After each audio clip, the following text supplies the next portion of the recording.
Good evening and welcome to this episode of Kingdom Lifestyle Moments on Sound It Plain, brought to you by 787 Generation, where we are training a generation to be wholeheartedly in love and ready for the return of Jesus based on the scripture in Psalm 78:7.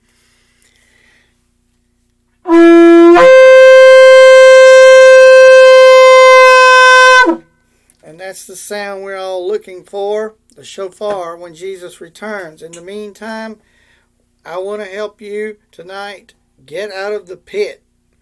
When you're in a pit, don't despair. You may be in a pit now, or you may have just come out of a pit. I'm not talking about a hole in the ground. I mean where you feel overwhelmed. Life, circumstances, the enemy, sometimes God, or we just do dumb things and we put ourselves in a pit. We make bad decisions. We make bad relationships. We make bad choices. Or people take advantage of us. We get sick. We lose loved ones. We have relational problems. We lose jobs. And the stuff of life just overwhelms us and we get in a pit. But hey, you're in good company. If you're in a pit, think about how you got there. I'm sure you have. You've probably wondered, how am I going to get out of here? It's not fun being in a pit. Hopelessness, despair, lack of trust, insecurity, rejection, all these emotions, they take our mind. We lose our joy. Can you really have joy in the pit? Can you trust God in your pit? But hey, I know I've been in some pits in my life.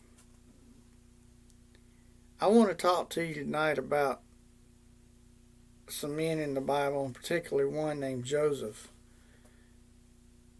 I had some issues like Joseph. I had big plans. I had dreams. And God used some pits to humble me. There was some men in the Bible. There was a man named Daniel. He got put in a pit because he wouldn't worship the king, or he wouldn't worship his gods. But then the king, when Daniel came out of that pit with the lions, the king knew whose God was real. Then there was a prophet named Jonah that ran. He had a high calling, a special commission, but he didn't want to do it. God put him in a fish pit, a belly of a fish. That's a pit, nasty pit, but it's a pit. Then there was a guy over there treading grapes. God needed to raise up somebody out of the pit to go fight their enemies, the enemies of Israel. His name was Gideon. He was like the scum of the scum. His family was the scum of his tribe, and that tribe was the scum of Israel. And he was the scum of his tribe and of all Israel. He's the least likely person, because he was treading grapes in a pit where the angel found him. So what I'm trying to tell you is, you may be in that pit, but God's got plans for you. Don't turn to drugs and alcohol. Don't turn to pornography, and don't turn to things of this world. Don't try to find your way out. And you say, well, what do you mean find my way out? Well, you probably didn't get there by yourself. And only one person can get you out the right way, and that's Jesus. You see, there was a lady named Corrie ten Boom who wrote a story called The Hiding Place. And in that book, and then later they made a movie, she talks about her life and helping Jews in the Holocaust. And she says that no matter how deep a hole you dig, that Jesus is right there beside you, digging it with you. Wow. I like that, because every time I got in a place of despair and hopelessness, I remembered, oh yeah, Jesus is here. I will not doubt Jesus. Which brings me to our subject tonight, Joseph, over there in the last chapters 39 and on to the end of Genesis. There's a whole lot written about him because it's very important. Joseph was a dreamer. God gave him these big dreams. And God had plans for him. He told his brothers, you going to bow down to me. They got mad at him, his father, his mother. You see, Joseph was the favored son of the favored wife. They didn't like that. He was the oldest of that bunch, but yet he was one of the second to the youngest of all of Jacob's sons. And he had this pride thing going, y'all going to bow down to me. So they didn't like that. And God didn't like it either. He didn't like that pride. So they took him out, told the daddy animal, killed him, bloodied up his coat that represented the nations, threw him in a pit. And he stayed there till some enemies of his granddaddy, the Ishmaelites, enemy of his family, come along and they bought him, pulled him out. So be careful when you're in the pit who comes along to bring you out. It might not. The devil himself might pull you out and throw you in a deeper pit. Well, Joseph gets raised up to this prominent man named Potiphar. He's like a big official in the government.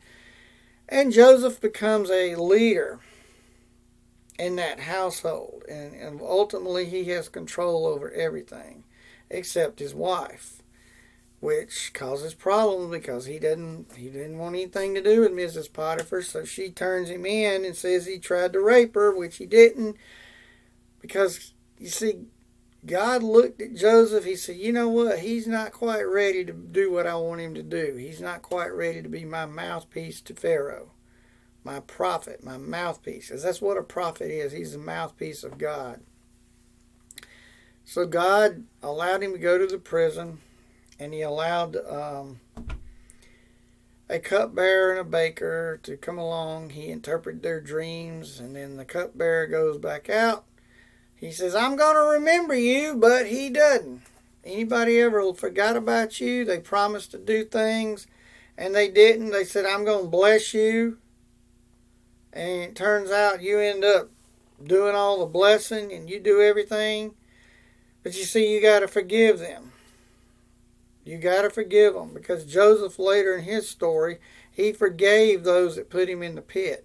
Because had they not put him in the pit, he would have never made it to the Pharaoh's palace. He would have never made it to be God's man to feed the nations. He would have never been the mouthpiece of God, because God had a plan and God orchestrated things for Joseph's favor. So what I'm telling you is, trust in the Lord and lean not to your own understanding. Proverbs 3:5. Trust in Him. Don't lean. Remember, Jesus is walking there in the pit beside you. Now, it might just be a tiny hole, but if you keep digging it deeper, it will become a pit. So, let Him work in your heart. Let Him work in the circumstances. Give everything to the Lord and trust in Him. He is your guide because He's got great things for you. The favor of God is on you because you're a child of God. And I trust that you will come to realize that. And I want to leave you with a couple of resources. The book on rejection by Joyce Meyer, and also her book, Battlefield of the Mind. I highly recommend it. It deals with the strongholds of the mind. And because ultimately that's what we're talking about, is our perceptions. And hey, stop complaining. And then pass the test. And enjoy God, enjoy life in the kingdom. Don't forget to hit the subscribe button. Check me out over on Sound It Plain on YouTube, TikTok, Facebook, Instagram, and my web page. And also, I have a professional email if you want to email me, joey@rideitplain.com. So be blessed, and we'll see you next time.